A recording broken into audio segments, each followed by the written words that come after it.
is Urban TV, and we have a lovely exclusive interview with Rebecca Garang, the wife of the fallen great man of this nation of Africa, and we are going to be talking South Sudan. Madame Garang, you're welcome to Urban TV. Thank you. It is lovely. Thank you. It's nice meeting you. Happy New Year. Happy New Year to you as well. I want to begin off by asking, how are you doing and how is your health? I'm really very fine. I'm in a good health. Yes. I'm doing very well. We heard that you were arrested, and is that affecting your health at the moment? No, No. because it was the Minister of Information who announced that I was under house arrest. Okay. And I was in my house for 9 days. For 9 days. Yeah, and on the 22nd, I met the president. Yes. And I asked the president, this was my first question. Okay. Am I under house arrest? Yes. And he said, who said that? I say, some of your officials Yes. announced it on the media, and a lot of people called me that I was under house arrest. Okay. So he said no. Okay. And then I told him, if I'm not under house arrest, can I leave? Because my children are panicking, I need to go and see them. Okay. And he said, you are free to go. Okay. It cannot affect my health because it's something that somebody like me will know that it is coming. Okay. Something surprising, what was surprising for me was the shooting. The shooting. Yeah, at night, and then the way it was put. That it was a coup. Okay. Which surprises me because nobody planned a coup. Okay. Yeah. Was there anything around your house troubling to indicate that you may be arrested, or you just fed off the report that you're arrested? Did you see any irregular movements around your house or deployment to signal that you are arrested, or did you just hear that you were arrested? Not even hearing. There were troops. There were troops? Troops surrounded my house. Okay.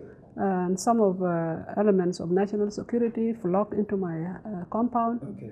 And they were saying that there was a shooting in my house. Okay. And they were shooting, even they shot at the window and on the top of my car, my private car, in the house. And it was a stray of many bullets in the house. Okay. And then those people came into the house. Okay. And then I called the officials and I told them that I cannot be intimidated. Okay. If they want to arrest me, I'm ready to go. Okay. But for people to come and shoot at my house, yes, I will not accept that. It is unacceptable. Okay. They say, oh no, Mama, nobody wanted to do that. So now they order the troops to leave the house. Has anyone promised to repair the damage that was done? There's no time for those things. That's no time for not those yet, things. because those things we were damaged are not like the life we lost, life of people on both sides. Oh, so there was life lost even within your family? No, not in my compound, but there's been in the country. Life lost. Yeah. We were all excited when South Sudan had its independence, and we expected that things would be picking up for the better. In your opinion, what has gone wrong with this young, promising country? What has gone wrong, in your opinion? In my opinion, is the governance. Governance. The governance. We have not established or set up the tools of governance. There has not been a setup of the tools of governance. Okay. Yeah, and constitution has not been put right. Okay. The places like judiciary have not been put right. Okay. Democracy is not in its place because there's no freedom of speech, freedom of press. Okay. You find that many people are arrested, and if you talk anything or you say something against the president, yes, you are arrested. The president is the president of everybody. Okay. And even if you insult, does not mean that you have ill feeling towards him. Okay. But people are arrested. Okay. So these are the issues, these are the problems. Yes. And then our constitution of the party, yes, has not been put right. Okay. And this is where problems comes in. Okay. Now we came into problems at primaries because of the documents, which are supposed to be used as tools, have not been put right. Okay. So this is where the problem comes in. Yes. And for me, there were a lot of things that we promised our people during the struggle, yes, which we have not delivered. Yes. And it is not only to say that our people, even ourselves. Yes. I drive my car. Yes. And if I drive my car, I need a good road. Yes. Myself. Yes. And then now I will have the feeling to others. Yes. There are no roads. Okay. the agriculture in our country has not been developed. People who wanted to do farming, like myself, I went into farming at home in our village, and I saw the people who are around are not being encouraged, because it's not time for muscle and hoe at home. You need at least ox plowing in area where you can use oxen and tractors in some places. Yes. Yeah.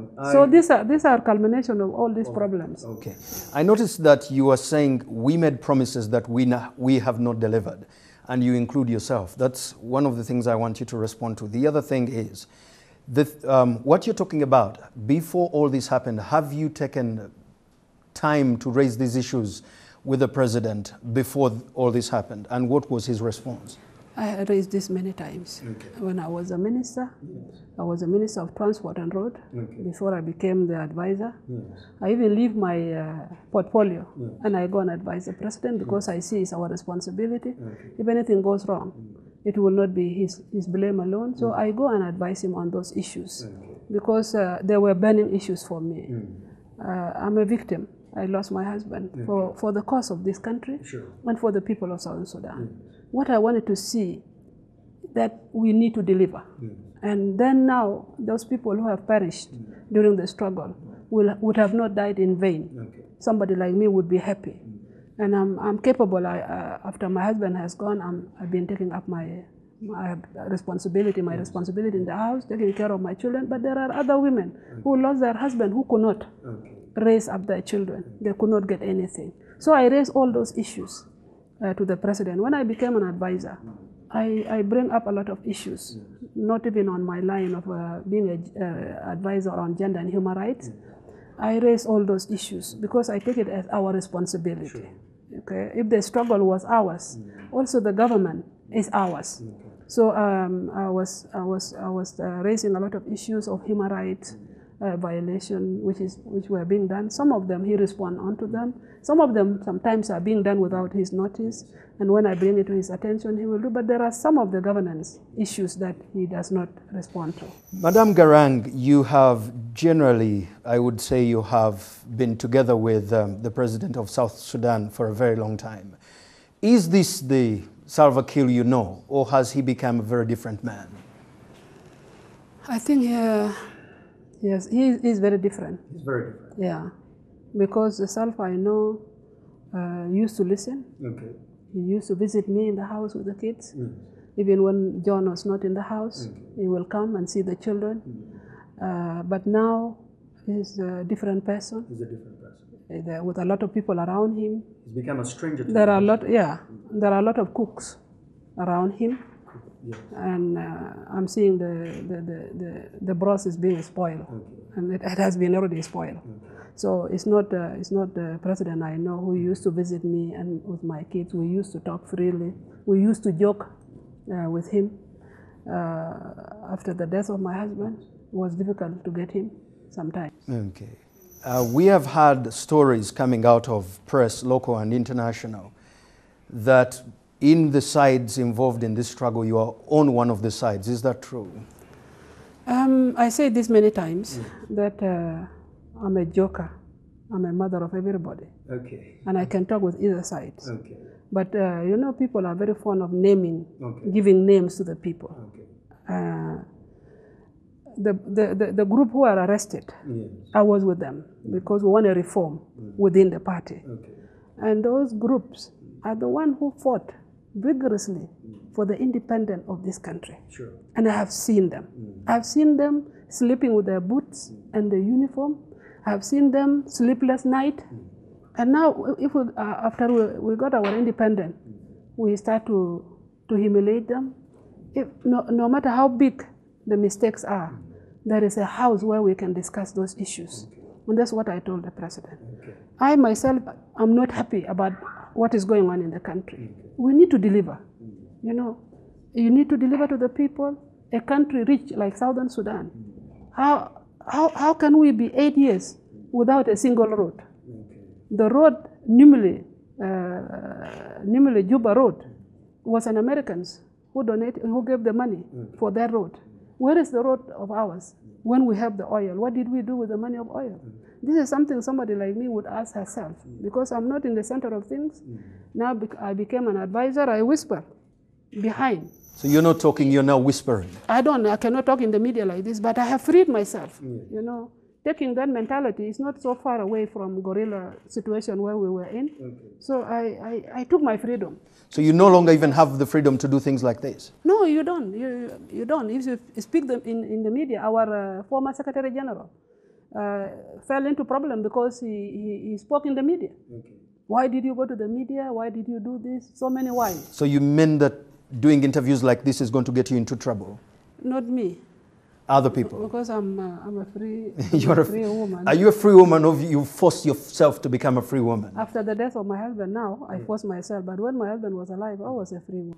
Now you have to go out of your way to force yourself to be a free woman. That's right. Because you don't need to speak your mind in your own country.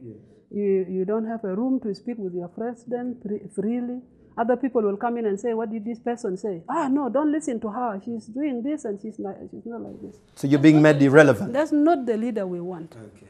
Now, we have residents of Uganda in South Sudan doing business, and many of them have been looted. Their property has been taken away and have been targeted under the pretext that Uganda has been involved, has taken sides in the war. What is your comment in allaying the fears of any Ugandans still left doing business in South Sudan? If there are some, because you say that they were looted, but if there are some doing business, they are part of Southern Sudanese, and they went to Southern Sudan to look for a greener pasture. The colonial era came and put the boundaries. You know, Uganda, Kenya, South Sudan, and Ethiopia did not have boundaries because we have tribes on both sides. You see, so those people, when they go there, they did not make a mistake. But if you talk about the Ugandan involvement, is it not obvious? It is. It is obvious. It is the obvious. Troops are there. Maybe there are people who are not happy about that. But the troops, when they go, they did not ask why the troops were there. Okay. Who should have asked? No, they are our people. They don't know, because when the troops goes there, they thought that the troops were coming to take parts in the war. In the war. Okay. But they did not know that Uganda is our sisterly country, who have been supporting us during the struggle. Sure. And now when there is a problem in Southern Sudan, they have to come in to see. So you are happy for our troops to be there? As Rebecca Garang, do you understand our presence there? I do understand, but I don't want their involvement in shooting. Okay. Yeah. I will not ask too much more of that. I will go into something else. I'm told that within the camps, the Noors, I hope I got that pronunciation right, and the Dinkas have been separated because there is fear that they might kill each other. Do you think that this conflict has taken on a tribal turn? It has started political, and it has taken ethnic line. It has taken ethnic line? It has, because it's something which was created by us as politicians. Because when these things, the row came and shooting and all this, after a while, the Nuer were targeted, Nuer groups, and some of the Dinka were also targeted, because, you know, we share the marks. And then even if you speak in Dinka, they say that you have learned that language. So in Juba town, some of the Nuer were targeted. There are some areas or some institutions who have protected their Nuer people, the national security. They have protected their Nuer who were with them, the police, and then the commando. But in the Tiger, where the headquarters of the president did not protect the Nuer. Yeah, so it is a very sad story. So the protection is divided along tribal lines, is that true? It was done like that, because if you see now, those who are fighting are Nuer, and it has taken that line. You know, during the struggle, we try to bury the tribal sentiment among our people, and we created the name of comrades. That comrades bring people into the same line. You are equal. But after formation of our government, we came in with something called Your Excellency. the excellency automatically create the gaps. Okay. There is this high people up there and the lower one. And you find in between there is no connection. But with a comrade, you are equal and you are going together. So it brought a lot of problems. And people went to ethnic lines. Even in the offices, the nepotism was so obvious. I need to ask two important questions. Number one is related to what we have read from the BBC website, where residents have been asked to flee South Sudan. Has South Sudan come to the place where anyone serious about their lives should be leaving? I think this one is only in the areas where there is a conflict. Areas like Jonglei State, okay. Upper Nile State, Upper Nile. a Unity State. Yes. And Juba is relatively calm. Relatively calm. Yeah, and people are, and that's why some of. So if I was to go and conduct an interview in one of the places you're talking about, you would tell me not to go? As a journalist, you have to. Because that's what you are paid for. Okay. But anyone else shouldn't go. Now, what needs to be done, in your opinion, what needs to be done to save South Sudan from coming from a bad situation to worse, in your opinion? You know, I say this many times with the regional leaders, that those groups who are arrested should be released, and they should take part in the negotiation in Addis Ababa. Okay. It will bring a lot of settlement. And Dr. Riek will not have a reason of now not accepting the ceasefire. Okay. And people negotiate seriously. The issues which are the one which brought the differences would be negotiated on the table. Okay. In the mediation of regional leaders.